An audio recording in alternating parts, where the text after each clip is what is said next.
महेंद्र शेठ घरत दत्ताच्या चरणी नतमस्तक. उरण पनवेल परिसरात दत्त जयंती निमित्त दिवसभर दर्शन. नमस्कार मंडळी, मी पवनान म्हणते आणि आपण पाहताय न्यूज कट्टा एक्सप्रेस. चॅनलवर पहिल्यांदाच आला असाल तर चॅनलला सबस्क्राईब नक्की करा. पाहूयात आता सविस्तर बातमी. उरण पनवेल तालुक्यात गुरुवारी दत्त जयंती मोठ्या उत्साहात साजरी करण्यात आली. या निमित्ताने आंतरराष्ट्रीय कामगार नेते महेंद्र शेठ घरत यांनी विविध दत्त मंदिरांच्या निमंत्रणांना मान देत दिवसभर दत्ताचे दर्शन घेतले.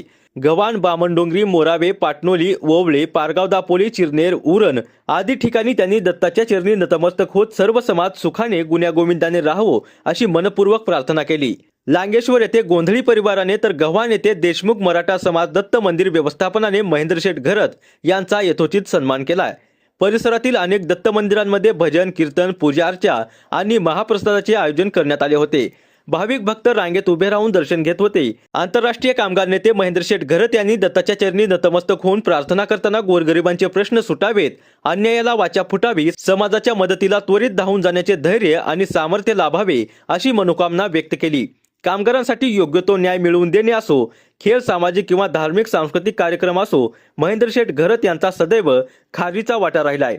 अनेकांच्या अडचणी सोडवण्यात त्यांनी घेतलेली मेहनत, सर्वांच्या सुखदुःखात सहभागी होण्याची त्यांची वृत्ती आणि गोरगरिबांवरचा अपार माया हेच त्यांचे खरे बळ मानले जाते.